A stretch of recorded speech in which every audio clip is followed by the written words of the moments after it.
Welcome to Late Night Story. When the world goes silent and shadows stretch longer, some stories awaken, whispered only to those still awake. So put on your headphones, turn down the lights, and let me guide you through the quiet hours. If you're listening alone, you're exactly where you need to be. If everyone can leave a comment to let me know where you are listening from in the world, don't forget to subscribe before you drift too far into the dark.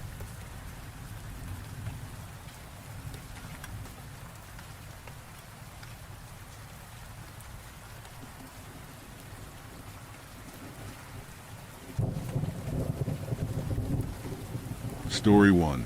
The hotel at the end of the world. I work at a hotel at the end of the world. You probably think I mean I work at a hotel in the middle of nowhere. That would be incorrect. Then you assume I mean a dumpy room and board where you stay when your wife kicks you out for the 7th time. Again, incorrect. What I mean is that I quite literally work at a 4-star establishment at the edge of the whole wide world, on a cliff overlooking the blank, black void of eternal nothingness, from which disembodied voices screech on the blackest of nights. Oh, and from which moderately perturbed voices moan on the not-so-blackest of nights. Before we get started, some ground rules.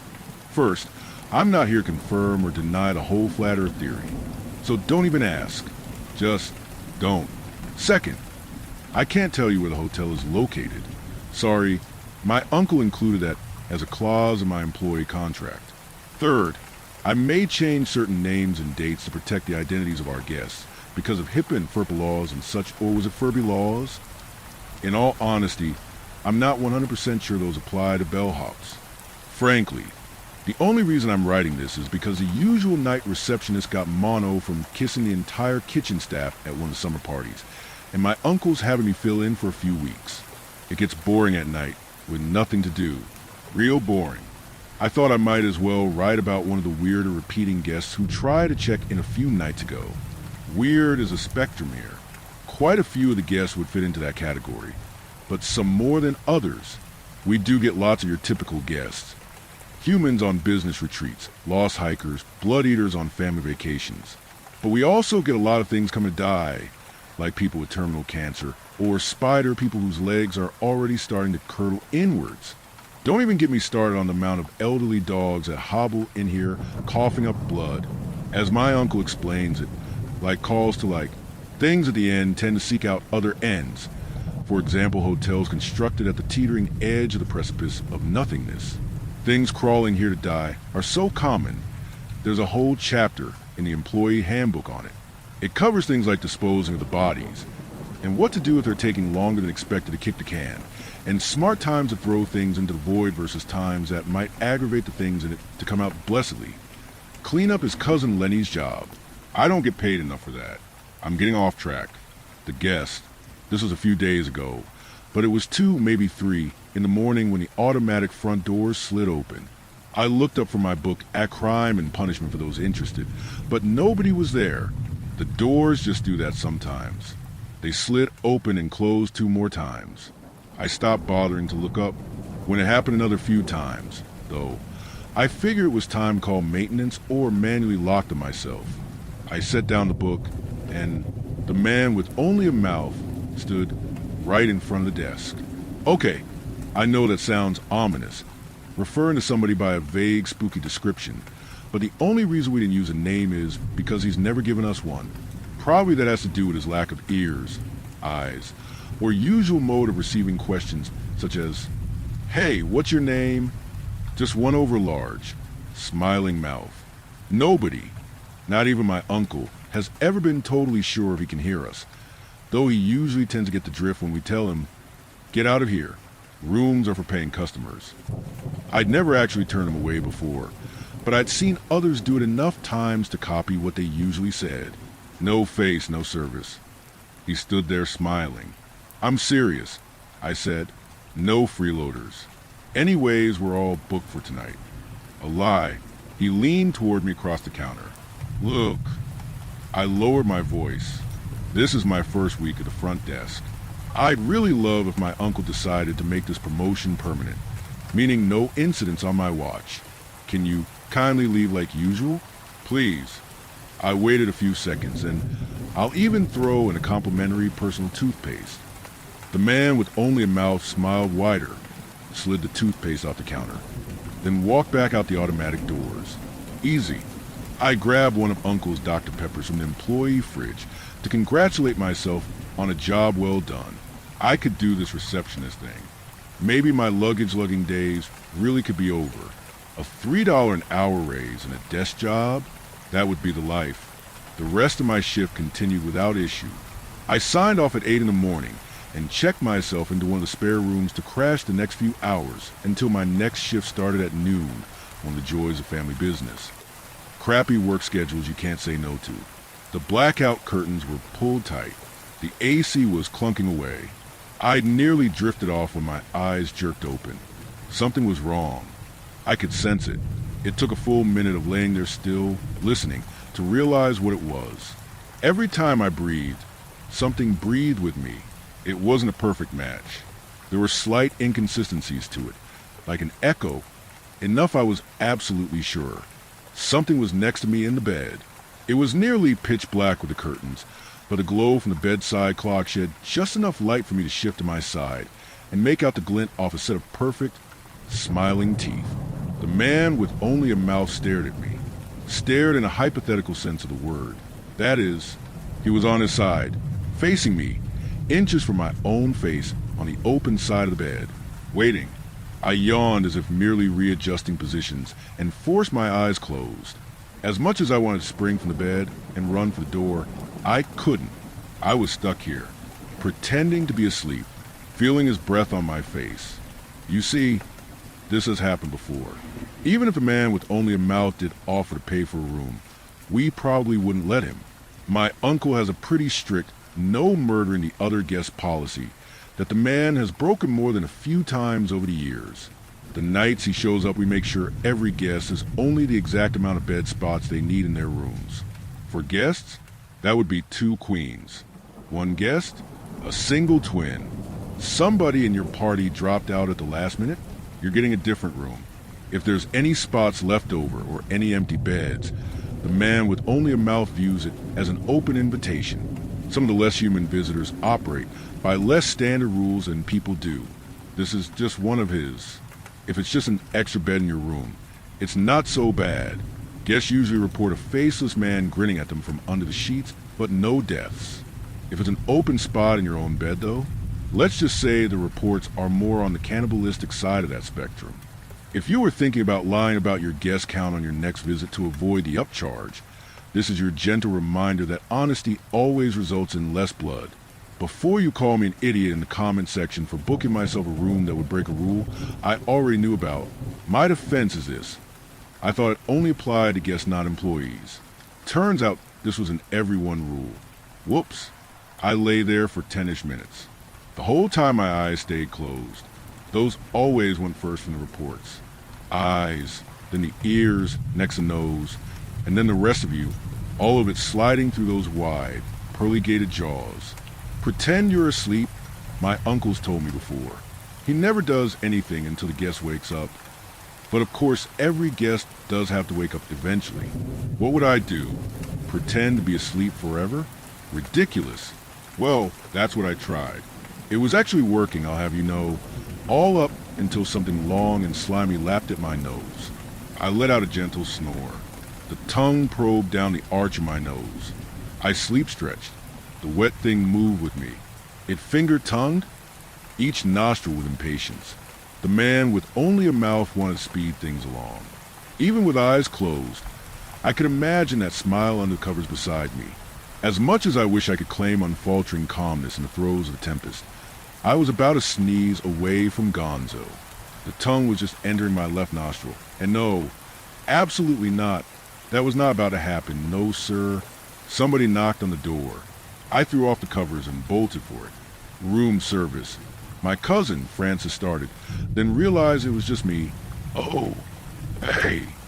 You're supposed to book this under Uncle's name if it's just for a break between shifts, he told me. Syrup on the sheets, I said. A guest must have left it open. It's dripping everywhere. Francis' eyes sprung open. What? Where? I led him in to the entirely empty bed. He leaned over, examining it. I shoved him over and pinned him down. HMMPRF, he started, face full of pillow, but I cut him off. Man with only a mouth.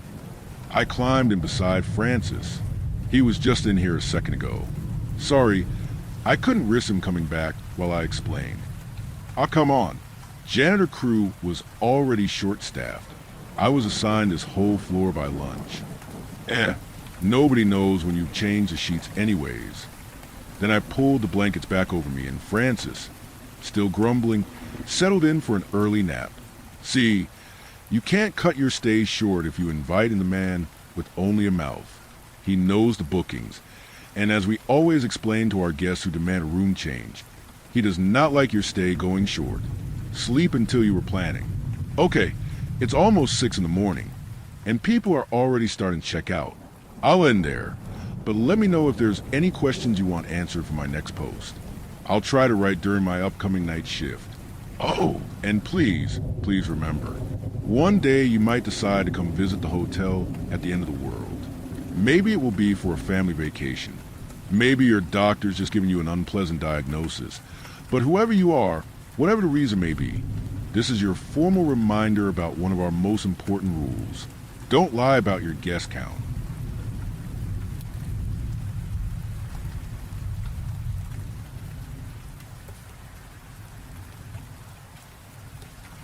Story 2. I was paid $50,000 to dine with a stranger. I was broke as shit. Flatlined financially, emotionally, existentially. Whether by poor choices in my youth or plain old shit luck, life spat me out straight from high school and onto the streets. Drugs followed. Rehab, then relapse. I drifted, from couches to shelters to squatting in abandoned homes. Steady income? Never heard of it. So when I saw the email, I almost deleted it without reading. I figured it was just another rejection for one of my poorly written job applications until the header caught my attention. Dinner with me for $50,000. I'm not exactly attractive. Even before addiction wrecked a few good features I had, I didn't have much going for me. My eyes had sunk into my skull like they wanted to disappear. My skin had forgotten what hydration felt like. So this email? Ridiculous. I had no looks, no resume, no justification for being chosen. But I'd just left a shelter, and 50 grand was a dream bigger than anything I'd ever held. So I read on. It was from a domain I'd never seen before. ShepardK at sandcompunctionfirm.com. The message read, Dear recipient, I trust this message finds you well.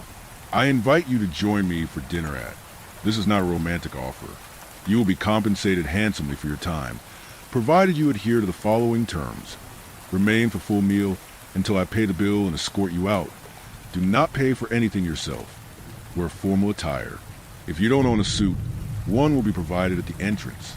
It will fit. Any breach will void all compensation. To accept, reply. A time and date will be sent. To decline, disregard this message. Did it seem insane? Absolutely. But desperation makes fools of us all. The kind of fool that doesn't ask for explanation, just a fork in a seat. So I replied, Hello, Shepard. Thank you for your generous offer. I accept your terms and will be there. May I ask a few questions about this proposition? Again, thank you. I didn't expect a response. Maybe a phishing scam. Maybe nothing. But seconds later, a reply came. Monday at 6 p.m. at. Questions may be asked at dinner. Thank you for your cooperation. More cryptic bullshit. That's when I gained the smallest amount of common sense and decided to look into whoever this guy was. This was clearly his business email, so I googled the domain S&K Compunction Firm. I was expecting some big group of lawyers off the name alone, but nope, no law firm. Just a single office tucked in a strip mall. No products, no services, just a photo of the branch manager. Despite the fact that the office barely looked big enough for 2 people, and the title implied multiple locations, yet I couldn't even find a second one. What did they do? Solutions? No specifics. Just that one word. I thought about backing out. Probably should have. But when you've got nothing left, hesitance starts looking like a luxury. I had nothing to lose, so I took the chance. Between drug-fueled stupors and getting my ass kicked once or twice, Monday crept up on me like bruises do, slow, unseen, then sudden. I didn't have anything formal, so I threw on the only white button-up shirt I owned and some gray slacks. Both had stains I couldn't explain, and no iron had graced their surface in years. Still, they were the fanciest clothes I had. None of it mattered. The second I hobbled into the restaurant, the greeter, if you could even call them that, handed me a dry-cleaned suit, without a word, and pointed to the bathrooms. I took the hint. The suit seemed expensive.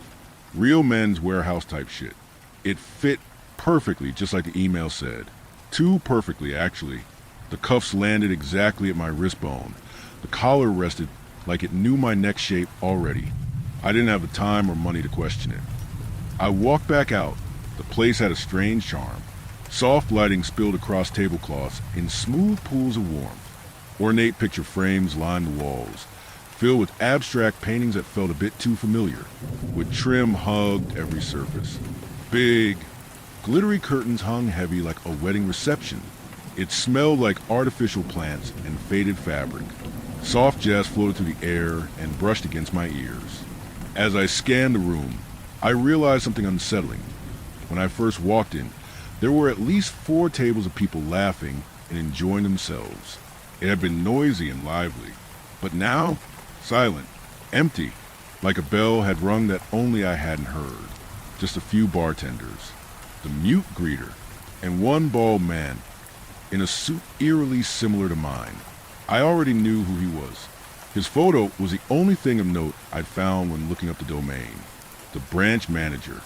I approached his table, and before I could ask if he was expecting me, he gestured to the chair across from him. He was an older man, maybe 50, with sad, droopy eyes. His nose was so thin and pointy, it looked like a shark's fin. He seemed to have no nostrils at all. His jowls fluttered slightly as he spoke in a soft, low tone. "Thank you for coming, young man. It's good to finally see you," he said, extending an arm for a handshake. I tried my best to sound steady and firm, despite my rising anxiety. Thank you, sir." The conversation that followed was surprisingly pleasant. The food was better than almost anything I had ever had, decadent and strangely nostalgic, as if it had been made just for me. He asked about my childhood, my current working conditions, and my family life. Most of these memories weren't pleasant, but it felt good to have someone simply listen. I reached a point where I started letting my guard down. He never interrupted, never judged, just watched. Then he got serious. He grabbed my wrist just as I lifted my fork. His grip was ice cold but steady, and his tone dropped. "What is something you wish you had never done?" "What?" I was shocked by his sudden seriousness. He didn't respond. He just stared, still and waiting. I swallowed. I stole from my mom when she was dying. I was supposed to take care of her and protect her, but I spent her money on the stuff she told me to quit. A waitress appeared silently, depositing a small porcelain bowl before me. Inside sat a single seared scallop, resting on a streak of bright red pepper coulis, its color staining the white plate like the shame I carried. The scallop's tender flesh gave way to a flash of heat, a reminder that some wounds never fully heal. A whisper of lemon zest lifted the flavors. He nodded, no judgment in his eyes, only something quietly accepting, then stood and excused himself to the restroom. As he left, I took a breath and tried to shake off the moment. Then I noticed it. The chandelier above us had one more bulb. Just one. The light it cast bent slightly at the edges, stretching the shadows under our plates. I blinked, rubbed my eyes. Back to normal. Mostly. The jazz had slowed by a fraction. Notes now lingered a second longer than they should. He returned, looking subtly altered. His right side appeared younger and tighter. The left side remained unchanged. A crease near his mouth had vanished, and his smile felt less weighted. He asked again gently, "What's the kindest thing you've ever done?" I told him about a homeless kid I had let sleep in my car on a freezing night. I didn't know his name and didn't want anything from him. I just locked the doors and stayed up until morning in case someone tried anything. While his gaze lingered, another course arrived. A hollowed apple cradled a warm butternut squash soup. its sweetness tempered by sage oil. The apple's crisp rim framed the velvety broth, echoing the way I had sheltered that boy from the cold. Each spoonful felt like a soft promise of safety in a world so devoid of it. This time, as he listened, something in his face responded. His left eye seemed brighter and the left side softened. He looked younger somehow. Maybe the light was playing tricks. Or maybe the room had grown darker. He asked another question. What's the worst lie you've ever told? I hesitated. I had promised myself I would never recall this memory, yet I felt compelled to tell the old man. When someone close to me overdosed, I could have saved them. I saw them but was frozen in fear, thinking I could be just like them. When the police came, I told him he was already dead when I got there. He nodded again, still no judgment, just listening. I'm not sure how, but as I spoke, a new course appeared. A translucent steamed dumpling sat alone, its skin almost too delicate to touch. The moment I pierced it, a smoky chili broth gushed out, scorching my tongue with the sting of my lies. The gentle wrapper dissolved into nothing, leaving only the burn of a secret I thought I'd buried permanently. Then he stood and walked away, slower this time. His chair creaked slightly as he rose, and the floor beneath it curved outward in a way that made no physical sense. As I waited, I saw the wallpaper behind the bar begin to bubble faintly, like heat was pressing against it from inside. The curtains seemed heavier. The picture frames on the wall had begun to tilt, each at a different angle.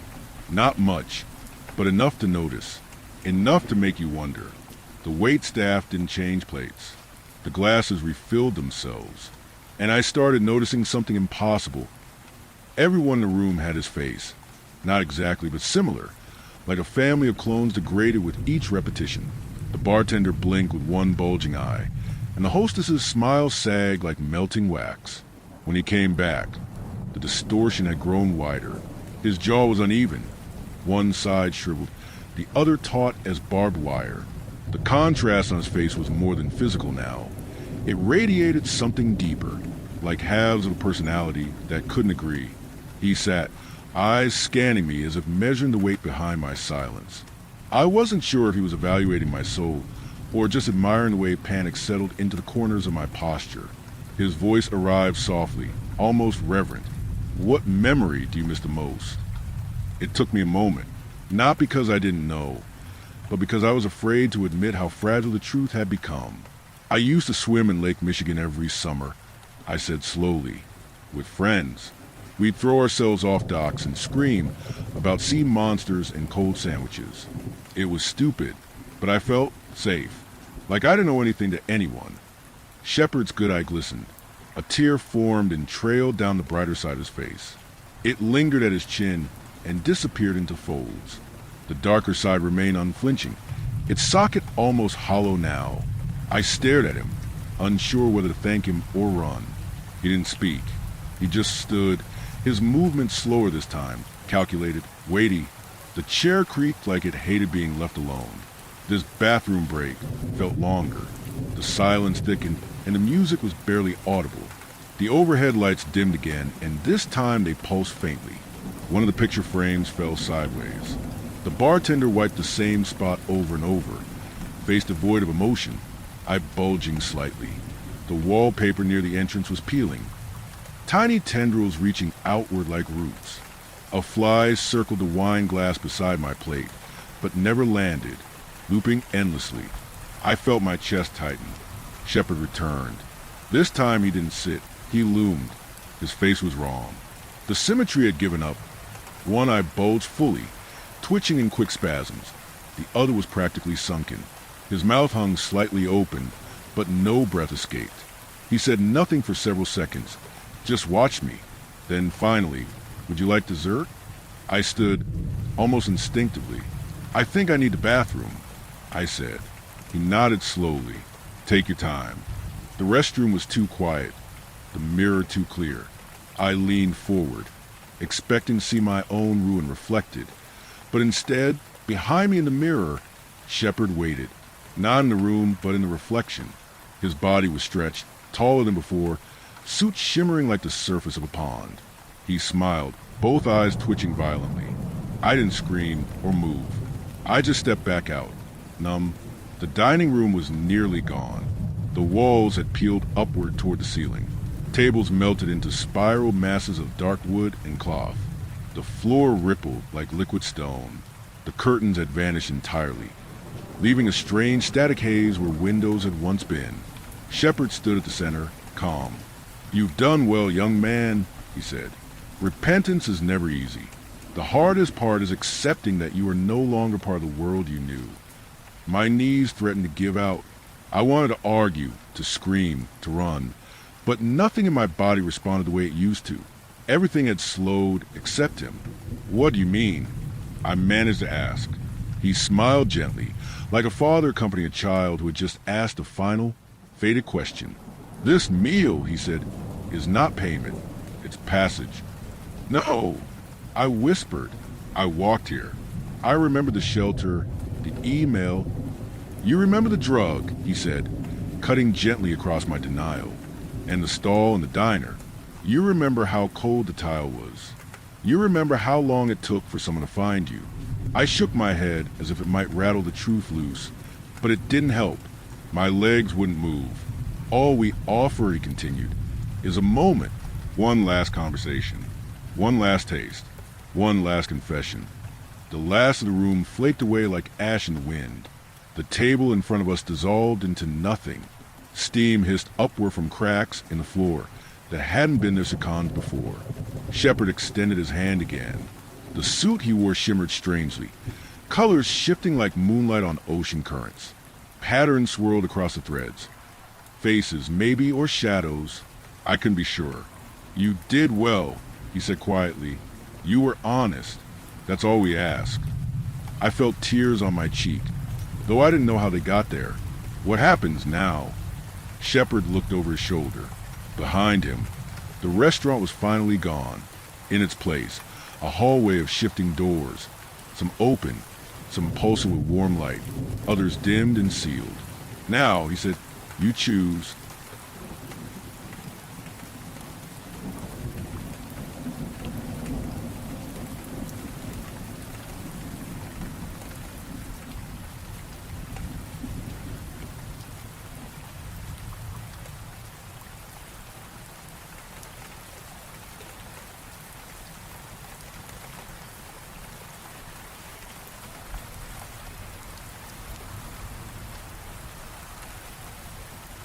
Story 3. If you misbehave at Grandma's, you have to play the bad game, being the 12-year-old genius that he was. My brother Christopher drew a stick figure with a giant penis in our grandmother's guest room. By the time I caught him, it was already too late. The permanent marker had seeped into the off-white wallpaper like a bad tattoo. "She'll never find it," he said, and moved the Catholic calendar over top of the graffiti. "Oh my God, Chris, why are you such a turd?" "She'll never find it," he said again. I was angry because our parents made it very clear to respect our old, overly pious grandmother. She had survived a war or something and was lonely all the time. We were only staying over for one night. The least we could do is not behave like brats. "You can't just draw dicks wherever you want, Chris. The world isn't your bathroom stall, for fuck's sakes." He ignored my responsible older brother act, took out his phone and snapped pictures of his well-endowed cartoon. Ever since he met his new shit-disturber friends, Chris was always drawing crap like this. He giggled as he reviewed the art. "Lighten up, Brucey. Don't be a fucking beta." I shoved him, called him a stupid dimwit cunt, among other colorful things. He retaliated. We had one of our patented scuffles on the floor. Amidst our wrestling and pinching, we didn't hear our quiet old grandma as she traipsed up the stairs. All we heard was the slow creak of the door when she poked her head in. My brother and I froze. She had never seen us fight before. She didn't even know we were capable of misbehaving. Grandma appeared shocked, eyes wide with disappointment. "Oh, hi, Grandma. Sorry, didn't mean to wake you." She took a step forward and made the sign of the cross. Twice. Her voice was sad and quiet, like she was talking to herself. Here I was, going to listen on my two angels sleeping, and instead, I hear the B word, the S word, and F word after F word after F word. My brother and I truced. We stood up and brushed the floor off of our pajamas. Sorry, Grandma. We just got a little out of hand. I promise it wasn't anything. And I even heard one of you say God's name in vain. The Lord's name in vain. Our Lord God's name in vain, mixed with F word after F word after F word. Again, I couldn't tell if she was talking to us or herself. It almost seemed like she was a little dazed, maybe half asleep. My brother pointed at me with a jittery finger. It was Bruce. Bruce started it. My grandma's eyes opened and closed. It's like she had trouble looking at me. Bruce? Why? Why would you do such a thing? I leered at my brother. The shameless fucking twat. If that's how he wanted it, then that's how it was going to be. Yeah, well, Chris drew this. I stood up and snagged the calendar off the wall. Big penis, smiley man stared back. Our grandma's face whitened. Her expression twisted like a wet cloth being wrung 4 times over. She walked over to the dick illustration and quite promptly spat on it. She spat on it over and over until her old, frothy saliva streaked down to the floor. You need to be cleansed. Both of you need a cleansing right now. She grabbed my ear. Her nails were surprisingly sharp. Ow! Ow, wow. Hey! Chris and I both winced as she dragged our earlobes across the house, down the stairs, past the room, down through the basement door, which she kicked open. There's no priest who can come at this hour, but I have the game. The game will have to suffice. The game will shed the bat away. We were dropped on the basement floor. A single yellow bulb lit up a room full of neglected old lawn furniture. Grandma opened a cobweb closet full of board games. Board games? All of the artwork faded and old. I saw an ancient-looking version of Monopoly and a very dusty Trivial Pursuit. But the one that Grandma pulled out had no art on it whatsoever. It was all black, with no title on the front or instructions on the back. Grandma opened the lid and pulled out an old wooden game board. It looked like something that was handcrafted a long, long time ago. Then Grandma pulled out a shimmery smooth stone and beckoned us close. Touched the opal. What? Her voice grew much deeper. With unexpected force, Grandma wrenched both Christopher and I's hand onto the black rock. Touched the opal. The stone was cold. A shiver skittered down my arm. Repeat after me, she said, still in her weird, dreamlike trance. I have committed profanity and blasphemy. Christopher and I swapped scared expressions. Grandma, please, can we just go back upstairs? I have committed profanity and blasphemy. Say it. Through frightened inhales, we repeated the phrase over and over.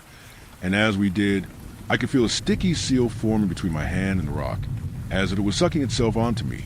Judging by my brother's pale face, he could feel it too. You do not leave until you have cleansed yourselves. You must defeat this bad behavior. You must beat the bad game. Grandma pulled away from us and crossed herself 3 times. God be with you. She skulked up the basement stairs and shut the door. The lock turned twice. I looked up at my brother, who gazed at the black rock glued between our hands. What the heck was going on? As if to answer that question, a tiny groan emerged from a black opal. The rock made a wet SCHLOK sound and detached from our palms. It started pulsing, writhing. Within a second, the opal gyrated into a torso shape, forming a tiny, folded head and 4 budding limbs. There came gagging, coughing. The rock's voice sounded like it was speaking through a river of phlegm. Shitting shirt ass, fucking cut your dick off, bitch duck skillet. I immediately backed up against the wall. Chris pulled on the basement door. The black thing flopped onto its front 4 limbs, standing kind of like a dog, except it kept growing longer and taller. I thought for a second that it had sprouted a tail, but then I realized its tail was poking out of its groin. Chris, is that thing trying to be your drawing? The creature elongated into a stick figure skeleton with an inhumanely long penis. I could see dense black cords of muscle knot themselves around its shoulders and knees, creating erratic spasms. Hello there, you shitty fucker bitches. Fuck you. Its face was a hairless, eyeless, noseless, smiling mass with white teeth, ready to fucking lose at this game, you shitely fucks. The creature stumbled its way over to the board game and then picked up the six-sided die. Its twig hand tossed it against the floor. It rolled it too, and so the abomination bent over and dragged a black pawn up 2 spaces on the board game. Shitely pair of fucks you are. Watch me win this game and leave you fuckity-fucked. Fuck you, without hesitation. It reached for the die again and rolled a 4. Its crooked male organ slid on the floor as it walked to collect the die. Hope you like eating your own shit in hell for eternity, you asshole fucktarts. You're going straight to hell. Fuck you. This last comment got Chris and I's attention. We watched as this creature's pawn was already a quarter across the board. Both of our pieces were still on the starting space. Grandma said we had to beat this game. Hey, I managed to stammer. Aren't we supposed to take turns? You can take a couple turns sucking each other off, you bitch tart fuckos. As if I give half a goddamn F-U-C-K. It rolled a 6 and moved 6 spaces. I looked at Christopher, who appeared paralyzed with fear. I knew we couldn't just stand and watch this nightmare win at this, whatever this was. The next time the creature rolled, I leapt forward and grabbed a die. Shit me? Fuck you. The skeletal thing jumped onto my back and started stabbing. Its fingers felt like doctor's needles. Chris, help, help. I shook and rolled, but the evil thing wouldn't budge. Bruce, duck. I ducked my head and could hear the whoosh of something colliding with the creature. Fuckly shitters. Shitstable fuckler. The monster collapsed onto the floor, and before it could move, my little brother bashed its head again with a croquet mallet. What do I do? Chris stammered. K, kill it. The thing tried to crawl away, but it kept tripping on its 3rd leg. Yes, kill it. We gotta freaking kill it. So we stomped on the darkling skull until it splattered across the basement tiles. As soon as it stopped twitching, its lifeless corpse shrunk back into the shape of a small rock. It was a black opal once more. Holy nards, I said. We spent a hot minute just catching our breath. I don't think I'd ever been this frightened of anything in my entire life. After we collected ourselves, my brother and I alternated rolling dice and moving our pieces on a medieval-looking game. When our pawns reached the last spot, I could hear the basement door unlock. Grandma? But when we went upstairs, our grandmother was nowhere to be seen. We took a peek in her bedroom. She was asleep. The next morning at breakfast, we asked our grandma what had happened last night. Both Chris and I were thoroughly shaken and could recount each detail of our grandmother's strange behavior and the horrible darkling thing in the basement. But Grandma just laughed and said we must have had bad dreams. That's my fault for giving you such late-night desserts. Sugar retreats always lead to nightmares. We finished our pancakes in silence. At one point, I dropped the maple syrup bottle on my foot. It hurt a lot, but the weird thing was my own choice of words. Oh, shucks. I shouted. Shucks, that's smarts. My grandma looked at me with the most peculiar smile. Careful, Bruce. We don't want to spill the syrup. Ever since that night at Grandma's, I've been unable to swear. Literally, I can't even mouth the words. It's like my lips have a permanent G-rated filter for anything I say. And Chris, he fell out with his shucks disturber friends. They just didn't seem to have as much in common anymore. I once asked him if he could try and draw the same stick figure from Grandma's guest room, and he said that he has tried, multiple times. He showed me his math book with doodles around every page. They were all stickmen, and they were all wearing pants.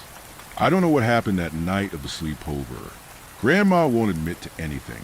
But gosh darn, if my life was saved by culling a couple bad habits, then heck, I'll pay that price in day of the week. Consarn it.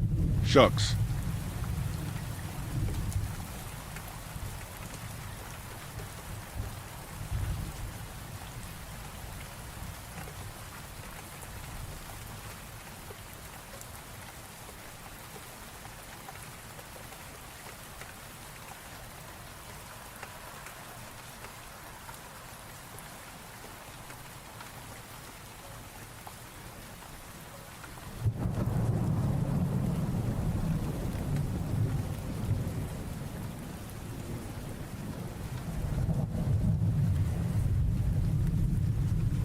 Story 4. Joseph Skin. At first, I thought she was changing him, or he was changing himself the way people do when they fall in love. Slowly, naturally. And while it felt anything but natural, it was slow, painfully, deliberately slow. Joseph still laughs at his own jokes, wears that wide, guileless smile, reserves a tighter one for polite company. He has a scar on his left cheek from a childhood fight. That was over a girl, too. At least, that was our story. He bled more than expected. I cried more than necessary, but it faded into a natural part of his human topography. His own mother wouldn't be able to tell them apart. But he's different, irreparably so, but invisibly, like mold nestling into the floorboards of an abandoned home. A place full of strangers. That's where the notion crept into my mind, fully bloomed. Joseph made me his plus one. It was his girlfriend's birthday, his first public appearance as her boyfriend. This was one of those romances where the social circles did not overlap. He had a knack for dating people who had nothing in common with the friends he kept. Meaning me, Joseph, and I were all the other really had, repeating the same comfortable rituals together for over a decade, watching the same movies, quoting the same lines. Every hard drive I've ever owned had at least 2 folders worth of games or comics or some other project he convinced me to start, but never finish. I'd do the art, he'd do dialogue. He was always better with people, or at least seemed to know how they talked. Better does not suggest good, but at least few steps above me. We were best friends, and it was us against the world. He brought the snacks, knew which games had local co-op. I was a quiet one, more online than offline. Still am. Leaving my apartment feels like being plucked from a fishbowl. That is to say, yes, I've been stagnant, and he's been changing. I don't know how to quantify it without sounding bitter. He began dressing with intention, cuffed his pants, buttoned his shirt a couple notches higher. He held eye contact longer, spoke louder. As for me, just being around people makes my ears burn. The party felt like a test that I was failing, miserably so. Joseph should have been my beacon of safety. Just like always, a lighthouse guided me through an ocean of strangers. That night, his presence felt more like standing beneath a fluorescent lamp, an uncanny sensation that had been building for a while. But I finally felt overexposed, studied, like the entire room was picking me apart, especially him. Though what end, I couldn't know. He'd quote the same lines, then pause. I'm sure of it, not for laughter, but to gauge my reaction, checking to see what he got right. His mannerisms were one shade too unfamiliar, like he'd rehearsed them in a mirror. You wouldn't notice unless you'd seen them a million times, from his passenger seat or his ancient couch, swapping stories at 3 a.m. Joseph dated a couple girls, but none that stuck. Not like this. A girl might make him change his plans, but not the way he looked at me. That's when it clicked. He made a joke to kill the silence. The silence endured. He drummed his fingers against his glass, the way he always did during lulls in conversation. His usual, a gin and ginger and more gin. The ice had melted without him taking a single sip. Had those nails ever looked so clean, so manicured? What if it wasn't Joseph? As fantastic as that sounds, I couldn't shake the thought. It was the only thing that made sense, and as good reason as any to take off early. I waited until he was preoccupied, till I could slip out without being followed. Having lost my ride, I walked all the way home, an hour in the snow. Before you ask, I can't do public transit. For me, taking the metro alone is even harder staying to the end of a party. The next evening is when my excuses began. I'm fine. Felt sick. Can't tonight. I'm busy. Not feeling well today. Either.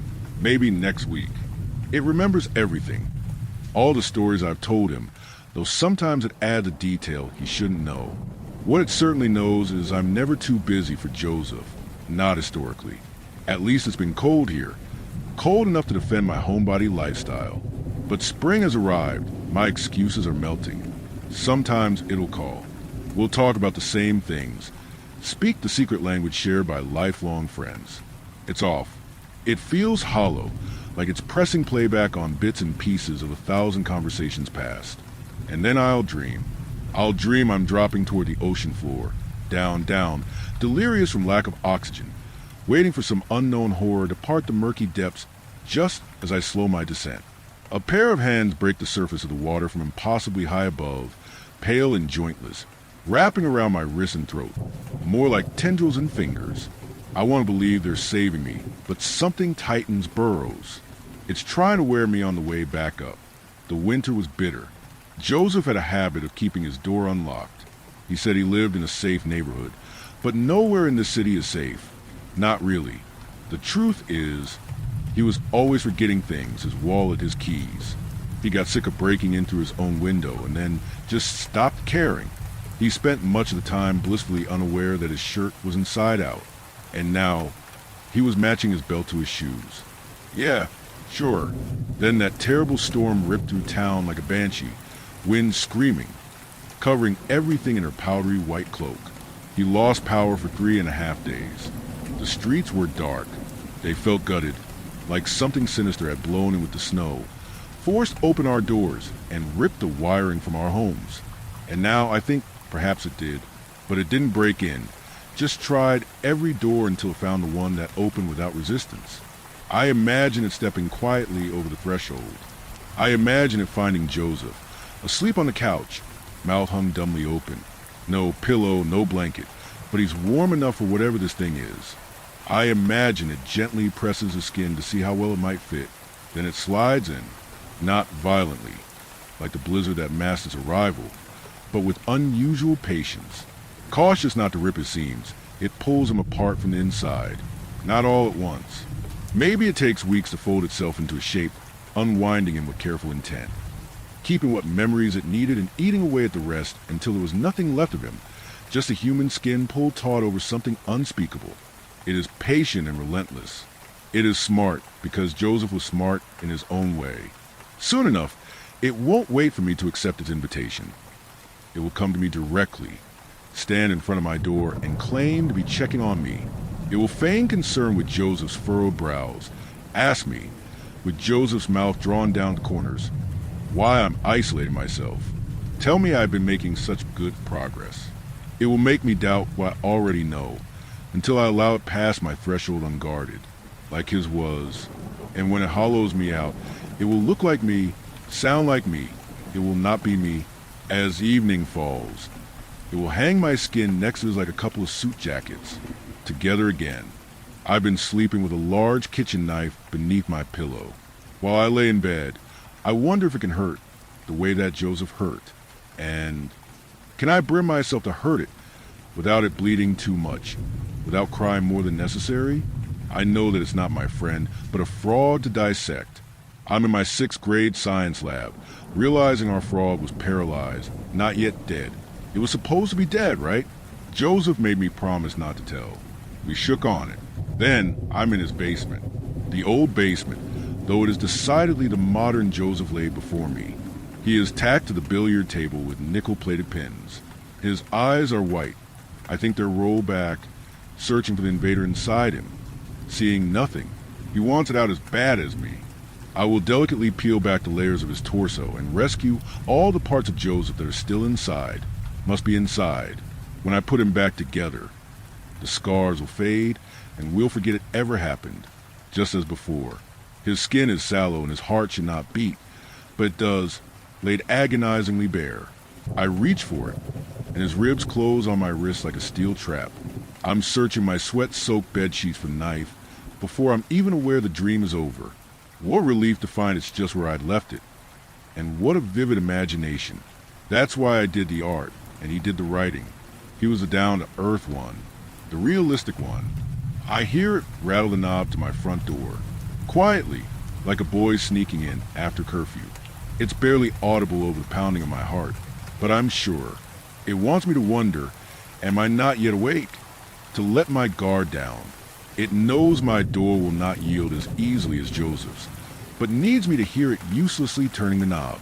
It will stand there until the automated lights of the hallway dim, constantly repeating the action, softly enough that I might rise from the safety of my blankets, check and confirm if it was ever there at all. I do not. It's light. Receding footsteps provide me little relief.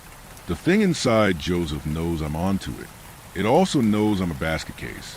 That when I get like this, I can't function get so scared of people that I can barely order food for fear I'll have to talk to the delivery guy.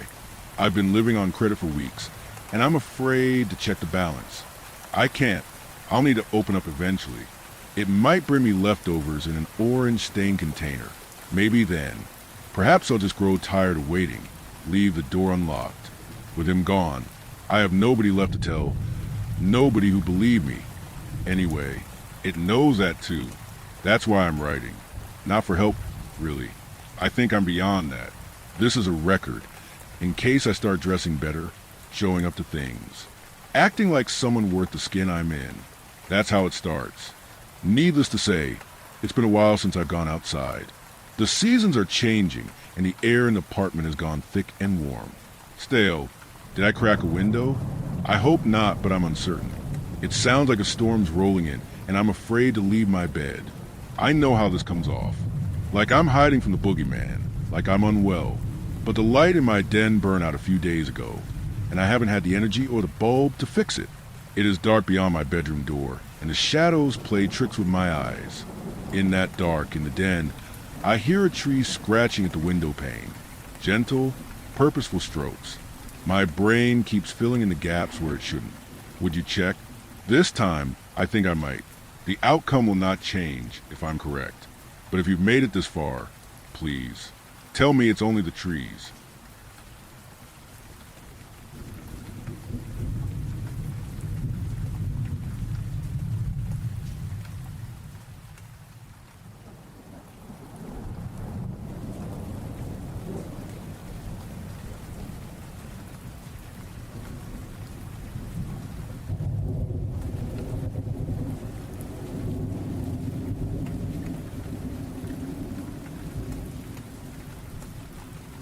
Story 5.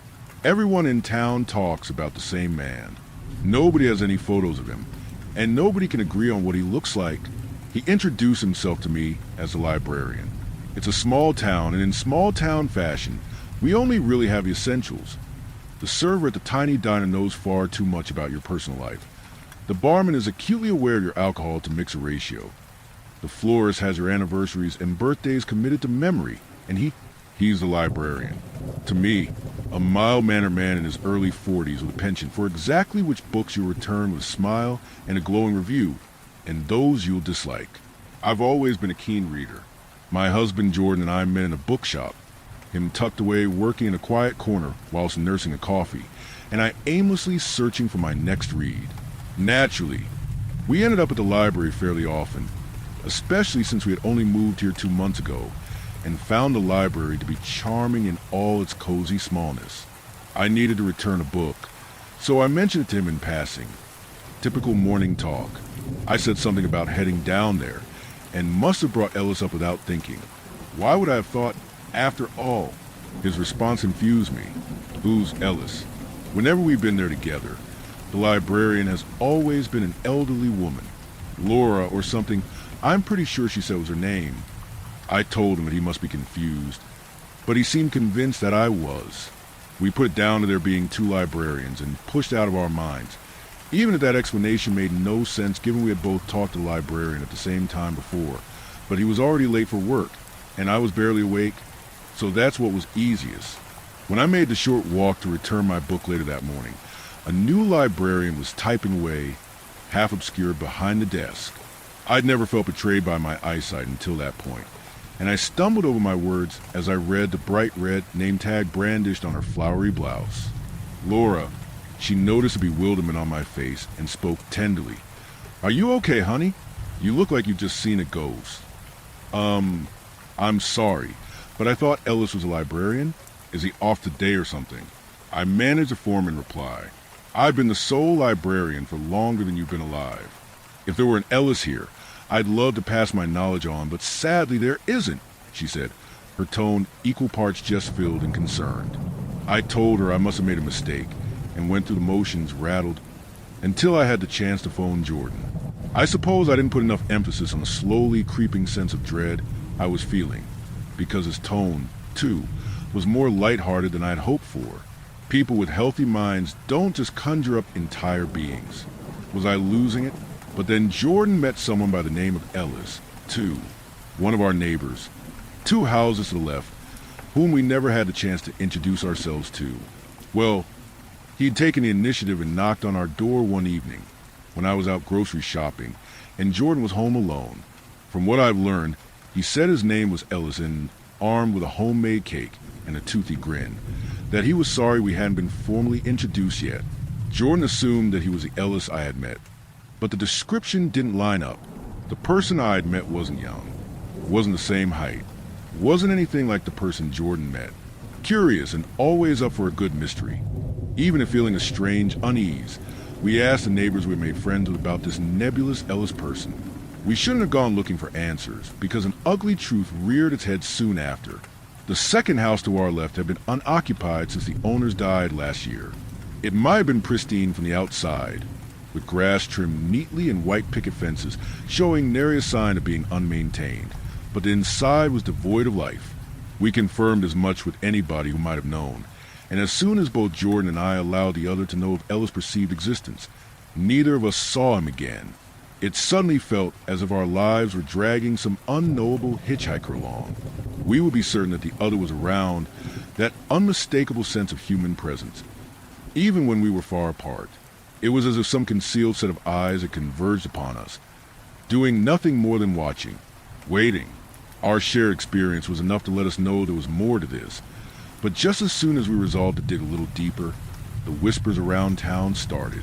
Other, more gossip-minded townsfolk had started to connect it that seemed to be spread far enough apart from each other. They might well have been stars in countless neighboring solar systems. Everyone in town had either spoken to or heard of an Ellis, but in such a tight-knit community, it became very clear that nobody actually knew anybody by that name. Not a distant inheritor of property, not an alcoholic recluse. Nobody on the fringes of the town's tiny society. Nobody with the ability to live with being ignored went by Ellis. Nobody had any evidence of their version of Ellis existing. No letters, no photos, no text messages. Nothing. And yet, over the past few years, everybody had met Ellis, or at least been told about him. All who spoke of him ended up in the same situation as we had, never seeing him again, but having that distinct feeling of being watched. And everybody who laid their eyes upon him described him differently. An elderly man with a stick and ancient slacks. A middle-aged man who had no memorable features. A young man with a skateboard strapped to his back. He was everything, all at once. And now the entire town finally acknowledged his existence. Confoundedness gave way to a quiet blanket of fear that seemed to smother the town and our new home. How do you trust your friends and neighbors when you can't trust your own 2 eyes? It was in the midst of this fear that an idea began to float around in hushed conversations behind shuttered blinds. We needed to hold a census. It was the only real way to determine who belonged and who didn't. It was a small town with, after our recent arrival, a small population of only 172, which made what could have been a logistical nightmare somewhat straightforward. We were all to gather in front of the little old town hall on a Saturday morning, and one person would be designated to conduct a head count. After forming neat lines and choosing who would count, our instructions were repeated to us. We were to be provided a number, and each of us would repeat it aloud after our number was called. A lady whose name I couldn't recall was to be number 1, and the count would proceed to the back of her line, before moving to the next line, and counting back to the first person in that line in a snaking motion. My husband and I were given numbers 171 and 172, and when the count finally reached us, we were numbers 172 and 173.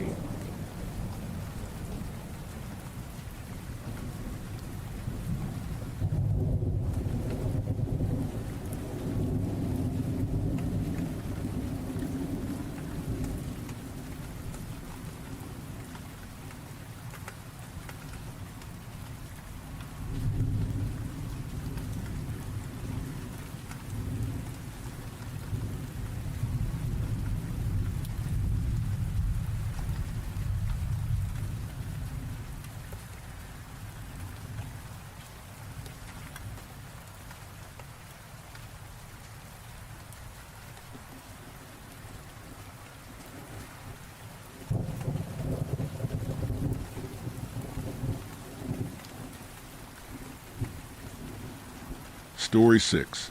I was given a second chance at life. I wish I'd stayed dead. TW. Suicidal ideation. I was in 3rd grade, sitting in the cafeteria, when I died for the first time, deathly allergic to peanuts, surrounded by 9-year-olds left barely supervised with a room full of lunch trays and chaos. You know how it goes. I don't remember eating it. I don't even remember what it tasted like. Just a sudden, awful stillness. I couldn't breathe. I hit the floor. People were screaming. And then, nothing. It went silent in the room. My eyes were locked on the tiled ceiling. White, sterile, humming with flickering fluorescence. I couldn't look away, couldn't move, couldn't even blink. It felt like everyone else had disappeared. I lay there for what felt like hours, unable to make a sound other than low grunts and wheezes. I was unable to move a single part of my body, no matter how hard I tried. Even my fingers and toes were locked into place. I remember wishing to die. I wished to drift off to heaven and be with my old dog again, to move, to speak, to be free. It's a terrible thing, how easily a child can come to terms with death. That's when he spoke. You're already dead. I felt warm breath on my left ear. Someone was lying next to me. I couldn't see them, but I could feel them, close enough for my skin to prickle, my hair to stand on end. Do you recognize my voice? I did. It was mine. I still couldn't move. My body spasmed in tiny bursts, every nerve screaming. I think I peed myself. I tried to scream, to cry, to do anything. There was a choked, childish sound, like someone trying hard to stay in character. All right, he said, stifling laughter. I'll cut to the chase. This is it. This is all there is. He paused, as if savoring it. Maybe not here, in this lunchroom forever, but really this is it. He leaned in closer. I could feel his smile, even if I couldn't see it. You'll always want to speak, but no one will ever hear you. No one will ever see you. Your own personal hell, I guess. Dread spread through every part of my body. However, he continued after a few long moments of silence, I have a proposition for you. I didn't even know what proposition meant, but I had no choice but to continue listening. I can keep you here. Not in this moment, but in this life. You'll grow up, have birthdays, play with your friends. Pretend this never happened. There was a long silence. I felt dizzy. On one condition, he finally spoke. When the time comes, I will come back, and you will have to give me an answer to my question. Another silence stretched thin and eternal. Why was everything moving so slowly? I can't be dead. I feel mostly conscious. Why couldn't I speak? Why couldn't I move? Suddenly, there was another voice, one from further away, maybe from the corner of the room. It was familiar, but it was older, more mature. It was low and quiet, but I heard it. Say no. Then came my voice again. Calm, cold. You will have 3 seconds to speak. Say yes, and you will wake up. Say no, and you may stay dead. Yes. I shouted the second I could feel my throat clear. Sound came rushing back like a crashing wave. Chatter, trays clattering, footsteps echoing off tile. I sat up with a gasp, sobbing, clawing at the air like I needed to prove I was real. I needed to feel something, anything. All around me, kids stared, forks paused halfway to mouths, eyes wide. No one moved. What happened? I asked anybody who would answer me. A girl in my class blinked. Dude, you tell us. We were just eating and you fell backwards in your chair. Your eyes were closed for like 5 seconds. Then you shot back up, all scared. You should probably go to the nurse. You hit your head pretty hard. No mention of peanuts. No mention of death. No mention of the hours and hours it felt like I was glued to the floor.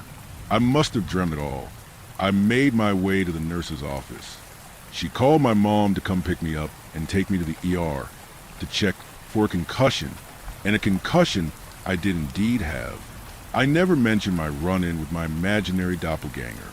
No one would have believed me if I had. That is, until today. It's been 13 years now, and I've started to see him. For context, The past 13 years of my life have been hellish to say the least. I don't remember much from my childhood. Only my parents fighting, divorce, and poverty. The week I turned 18, I moved out of my mother's house and into my own flat. I dropped out of high school when I was 16 and worked 2 shitty part-time service jobs. I never spent a dime on anything other than gas and the occasional McDonald's meal. I saved up enough for a year's rent on my apartment. I was so convinced that getting away would cure me. I would blossom in the real world. I would thrive on my own. I would create my own family. I would be happy. Every so-called real job I applied for turned me down. Every friendship or relationship cracked and fell apart before it even started. It all should have been a sign. I should have remembered what happened to me when I was 9. I should have carried that memory like a warning. But I didn't. About a year ago, I finally fell in love. I remember thinking, the only time I truly feel happy is when I'm with her. And it was true. When she came over, the apartment felt warmer. I felt warmer. There was this quiet hum in my chest that I hadn't felt in years, like I was a person again. Then one night, she showed up in tears. Eyes puffy, shoulders tense. I felt that warmth drain from my body, like blood from a wound. "What's wrong?" I asked. "You cheater," she screamed, shoving her phone into my face. On the screen was a video of me kissing another girl in a packed bar. I grabbed the phone with shaking hands. I've never even been to this bar. I've never seen that girl in my life. "I love you," I pleaded, desperate. She didn't blink. "Are you really going to stand there and tell me that isn't you?" she snapped, jabbing a finger at the video playing on her screen. There I was. Same face, same hair, same clothes, same stupid little scar on my chin. It was me, but I had no memory of this. None. No, I wouldn't let myself spiral. I refused to gaslight myself. I may have been a heavy drinker, but not a blackout cheater. This wasn't me. It couldn't be. "That's not me," I said softly. She stared at me like she was looking at a stranger. "Fuck you." That was the last thing she ever said to me. She left, slammed the door so hard the frame rattled. She never came back for her stuff. Not the spare hoodie in my closet. Not her pajamas in the hamper.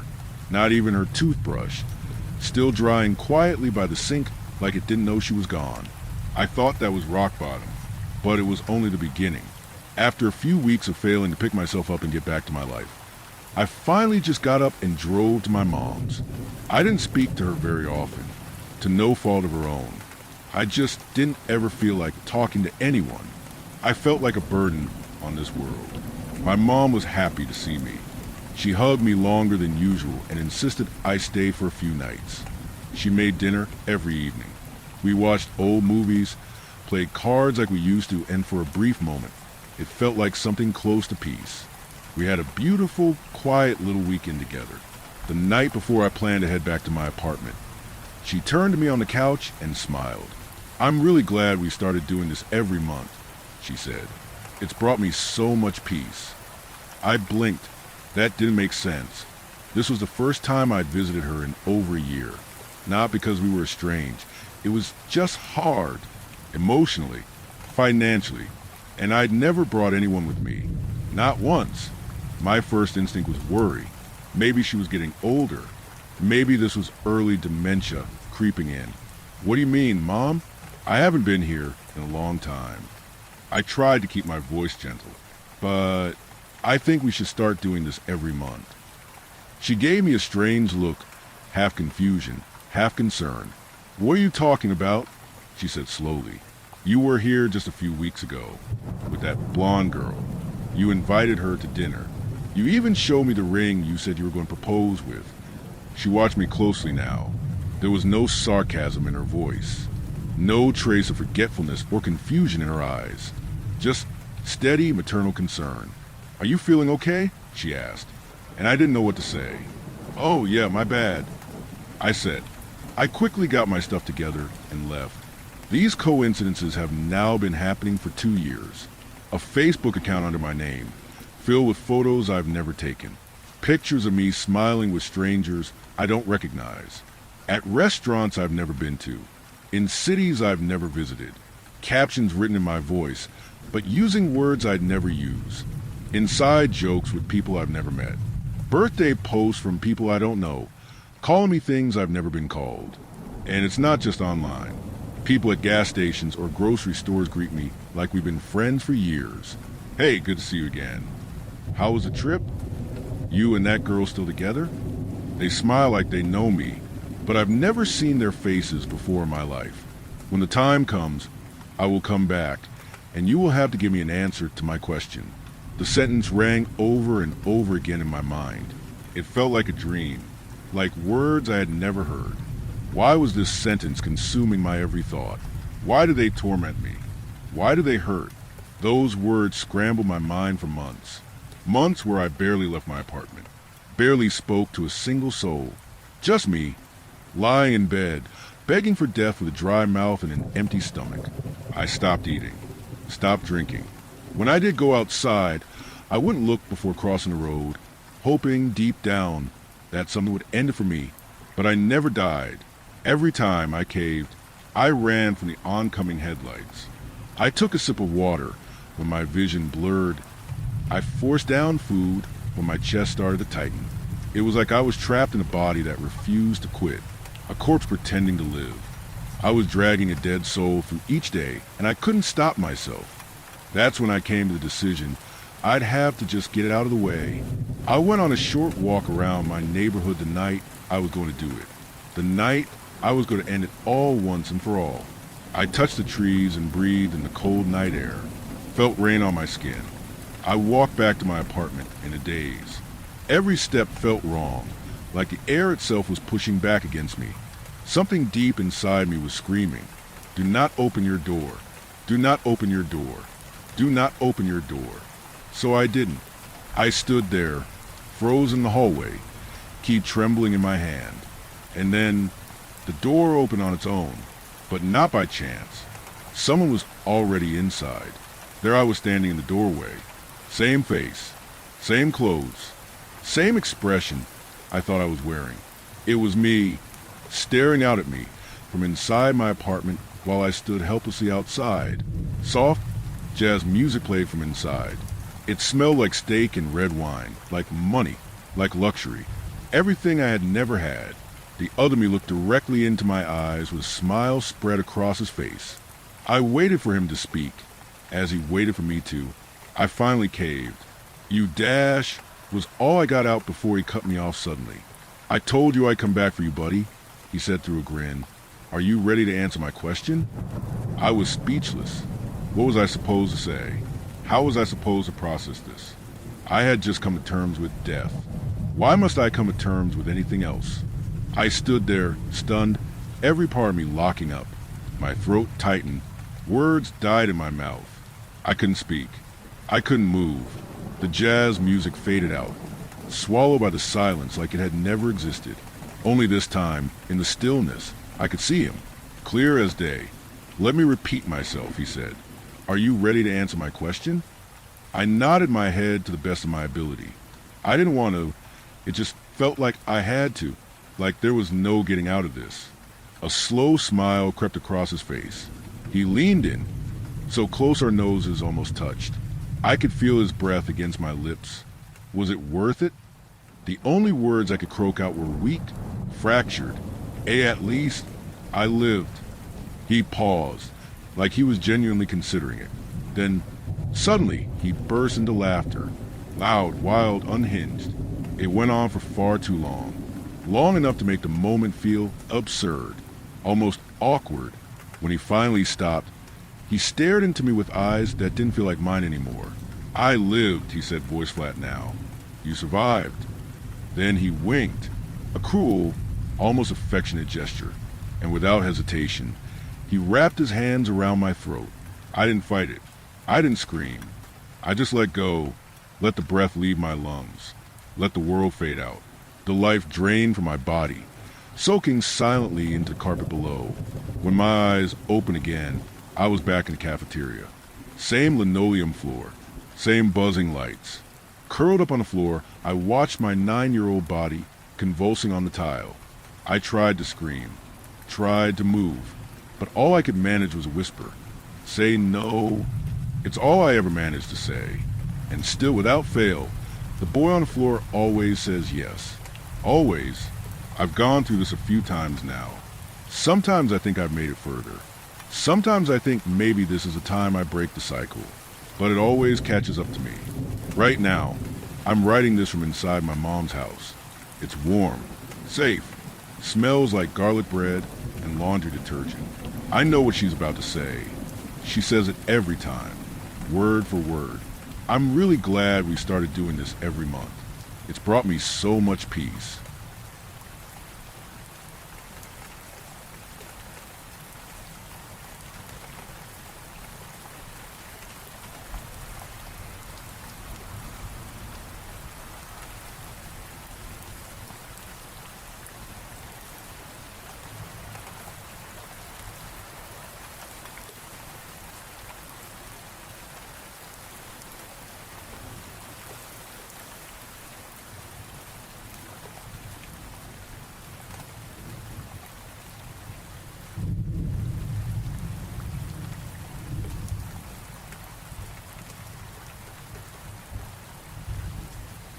Story 7. I'm a sound engineer who moved to a remote Japanese village for silence. A sound that shouldn't exist is trying to pull me into a cave. I have to write this down. I don't know if it's a warning or a confession, or just a way to prove to myself that the last few weeks actually happened. I'm a sound engineer.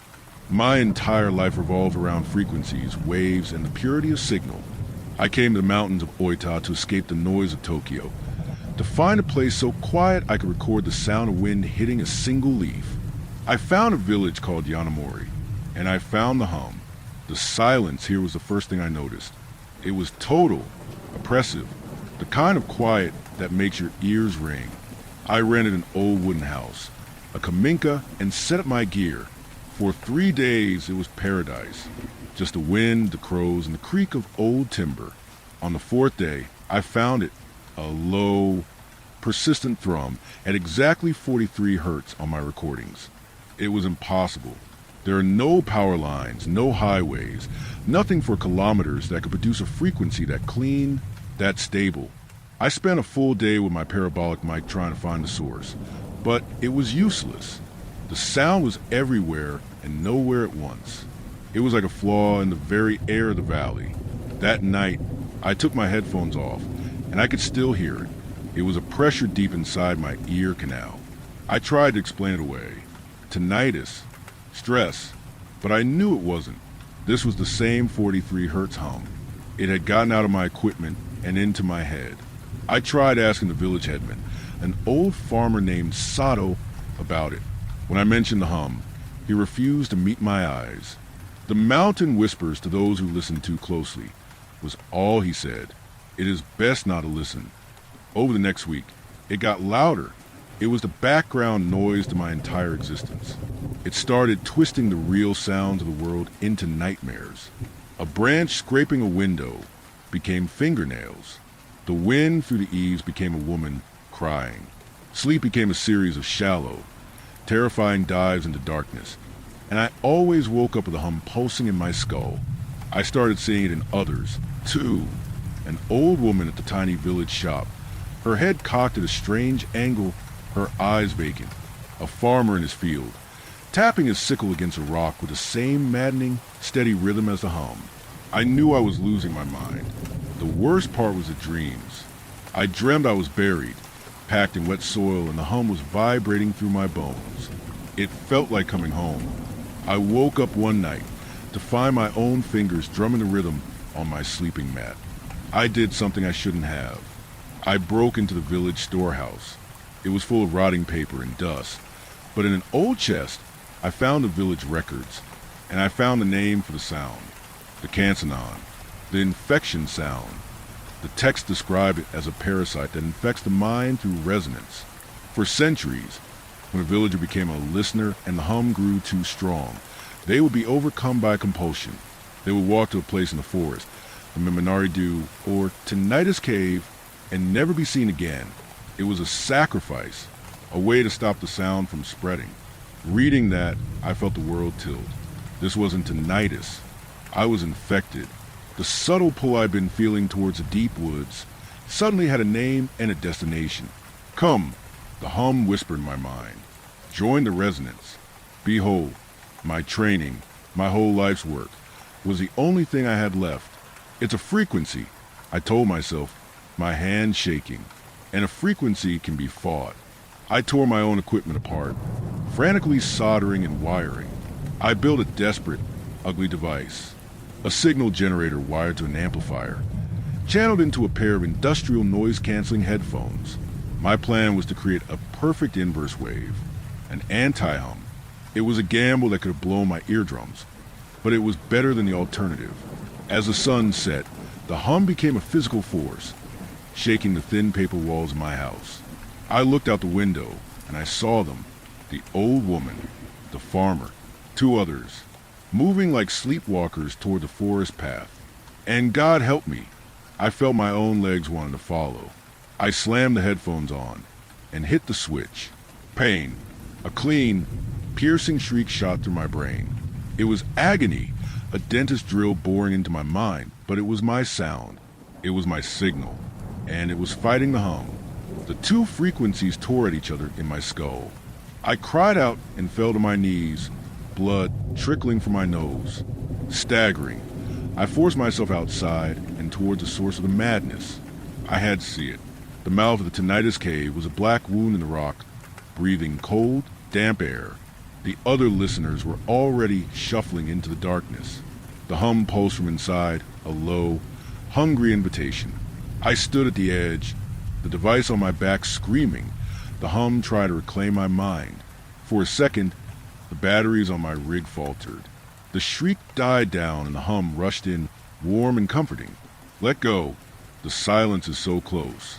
But the shriek kicked back in. That moment of clarity was all I needed. I scrambled backward, away from the blackness, and I ran. I fell, got up, and just kept running through the forest, not looking back. I didn't stop until I got to my car. I've been driving for hours. I'm in a business hotel in Beppu now, looking at the city lights. I'm safe, I think, but when the traffic outside dies down, in the dead quiet of the sterile room, I can still hear it. Faint, a tiny vibration at 43 hertz, at the absolute edge of my hearing. I don't know if I truly escaped, or if I just took it with me. So I'm posting this as a warning. Don't go looking for absolute silence. There are things that live in it. And if anyone out there, an engineer, a physicist, anyone knows anything about a parasitic sound, a sentient frequency, please tell me what it is. Tell me I'm just going crazy.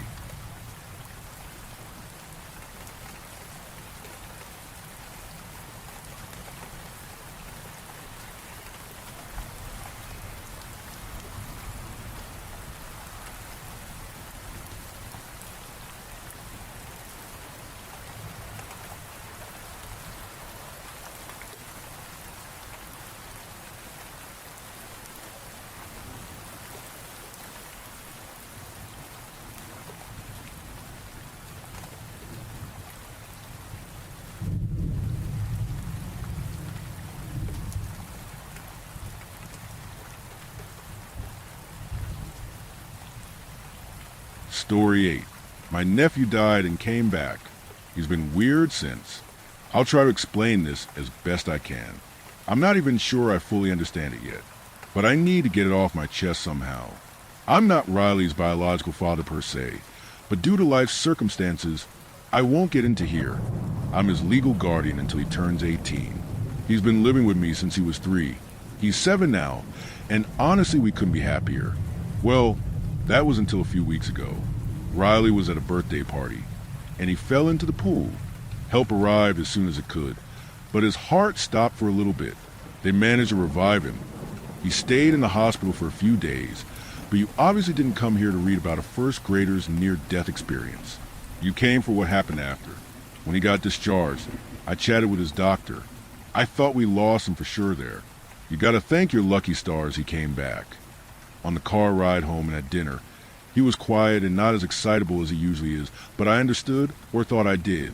He just died and was revived, then spent 5 days in a hospital. Of course, he wasn't going to be himself. It was at bedtime when I first noticed something was off. I tucked him in and said goodnight. You forgot to say goodnight. No, I didn't. Riley, I just said it. No, Riley said as I sat down on Enda's bed. She's here. You forgot to say goodnight to her. He pointed to the corner of his room. Okay, I had seen enough horror movies to know when a kid starts talking about some invisible friend, that's when you have to run. But at this point I just chalked it up to him being loopy due to something the doctors gave him, or maybe it was his brain's weird way of coping with trauma. So I didn't do anything. I did stay with him. I slept on the rug beside his bed. That night, though, something weird happened. I woke up to some crying, assuming Riley was just having a nightmare or something. I groggily sat up, ready to comfort him. But when I looked at him, he was still fast asleep. The crying, whining almost, still went on though. I rubbed my eyes and tried to wake up more, hoping this was just a hallucination from fatigue and stress. When I was more awake, I still heard it. Getting more wary, I looked around. It was dark, so maybe my eyes were playing tricks on me, but I swear I could see a figure looming over Riley's bed. The next morning, I honestly tried to push it out of my mind. A few of our friends and relatives wanted to throw Riley a welcome home / sorry you died party, so I had to get him dressed and out of the house at a decent time. As I was getting our breakfast ready, I told him to get dressed and wash his face. He whined and said he was hungry now, but I assured him that it would only take a few minutes. He groaned and trudged to his room. I heard him crying just as I plated our food, so I called out and told him breakfast was ready so he could stop being upset. It was harsh, I know, and I regretted it as soon as I said it, but I was so stressed out with my job and almost losing him and all the hospital bills on top of that, I was just at my wit's end. He did come out of his room, tear-stained face, but he was holding something. In his hand was an apple. Riley, where did you get that? I didn't buy any apples this week. I asked, plus, you'll spoil your appetite for breakfast I made us. The lady gave it to me because I was hungry and sad. At first I was scared of her, but she told me that she's nice and won't hurt me. He said as he sat down in front of his eggs. That was definitely the weirdest thing so far. Even if it was an imaginary friend, I sure as hell didn't have any apples in the house. So somebody must have given it to him. At his party, while he was playing, I spoke with Mary, the mother of one of Riley's friends and the host of the party. And I know it's not totally out of the ordinary to see things late at night, but I could have sworn there was something crying and standing over his bed. I mean that, paired with his new imaginary friends and the apple thing, it's just weird. Sorry if that made no sense. I just haven't had an adult to talk to in so long. I finished my long rant. Certain Mary would think I was crazy. You know, whatever it is, I really just think you're too stressed. You're taking care of a kid, you're working at the same time, no wonder you're seeing things. I wouldn't worry so much if I were you. Just enjoy the party. She said, speaking of the party, let's get all the kids ready to eat some cake. As the kids all gathered around, I did a head count and noticed somebody was missing. Riley. 1 second, guys. Let me just go get the guest of honor. I said, running out to try to find him. It's important at this point to note that Mary lived in a pretty remote area of our town. There was a forest beside their house that the kids liked to play in, but I knew there were a few dangerous things in the woods he could be getting into. I called his name out, but got no response. As I ran frantically trying to find him, suddenly I saw a silo house. I wouldn't exactly refer to it as a cliff, but in these woods, there was a fairly steep drop-off with a lot of rocks on the way down. That's where Riley was, standing motionless, almost in a trance. Riley, hey, dude, what are you doing? I shouted, pulling him away. He looked at me confused, his eyes glazed over. I don't know. He rubbed his eyes. What were you thinking? You could have fallen and gotten hurt, or worse. I said as I picked him up and began to carry him back. I wasn't thinking. The lady said to follow her, and then I don't remember. As shaken up as I was, angry even, I could see in his eyes that he truly wasn't lying to me. He seemed as confused as I was. The party got cut short after that, but as I was driving Riley home, I couldn't help but notice an apple tree in the cemetery down the street from us. I wanted the issue to just disappear after that, but it didn't. For weeks, I watched Riley, usually a really outgoing kid, become more and more recluse. He would spend hours in his room, and whenever I asked him why, all he told me was that the lady only wanted him in there. It wasn't just that, though. Strange things happened to me, too. I'd wake up in the middle of the night to check on weird noises, only to find myself physically unable to get out of bed, like a force was keeping me down. I kept hearing that crying that I heard on the first night, coming from all over the house. But what affected me most was my relationship with Riley. We used to be so close. Now I felt I barely knew him. He stopped wanting to eat with me, stopped asking to read with me before bed. He just seemed distant, like he was just gone.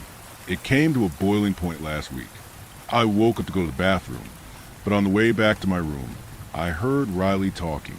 I opened his door suspiciously and saw him sitting up in bed, talking to nobody. "Riley?" I asked quietly, scared to make a noise. He turned around. "Who are you talking to, bud?" I stepped towards him uncertainly. "The lady. She's nice to me and says I can be together forever with her." He said, "Riley, there's nothing there. I don't see anything. Come on, you have to see her. She's right there." I thought back to the first night, when I saw that thing hovering over his bed. I really wanted to believe him. It just wasn't like him to lie. I focused on trying to see what he was seeing, remembering whatever I saw weeks ago. That's when I saw it, like it materialized in front of my eyes. I saw what Riley had been seeing this whole time. I guess it almost looked like a lady. I mean, maybe it was a lady at some point, but not anymore. It was abnormally tall and bony, with matted, dirty hair. Just as I noticed it, it must have noticed me, too. It looked at me with its clouded-over eyes, its body contorting in unnatural ways to face me. I stood frozen in fear. "Don't worry, she won't hurt you," Riley assured me. She said that if I go with her, then you would be happier, because you wouldn't worry anymore. "No, Riley, I don't worry because you're here. I want you to stay. I trailed off, still looking at that thing. It tilted its head at me, and for the first time, I tried to understand it. Riley's heartbeat had stopped for a bit. He hasn't been the same since.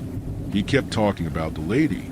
He stood by the drop-off, seemingly in a trance. The apple tree in the graveyard. That's when I got it. I stayed by Riley's side the whole night, terrified that the lady would try to take him back. The next day, I loaded Riley in the car, not even bothering to change either of us out of pajamas. "Riley?" I asked as I drove us. "The lady, when did you meet her?" He shifted in his car seat. When I fell into the pool, I woke up and there she was. She looked less scary then. She wanted to stay with me forever, but then I got pulled away, and the next thing I remember, I was in the room with all the doctors. Interesting, bud. Very interesting. I said as we pulled into our destination, the graveyard. I took Riley's hand, and we rushed to the apple tree, or rather, the gravestone beside the tree. Abigail Wallinson, 1892 to 1920, died by a broken heart, following death of her infant. There was a stone carving on her on the grave. It was chipped and covered in moss, but I knew where I had seen her face before. Yep, there she was. I took a deep breath. "Okay, Abigail, I'm not entirely sure how this works, but you seem to follow my nephew wherever he goes, so I assume you can hear me. I know you love Riley. I do too, he's a special boy, but you can't take him. It's not his time yet. Please, you know how hard it is to lose a baby. Don't let that happen to anybody else." I'm not really sure what I expected. Riley looked around. Once again, I saw her.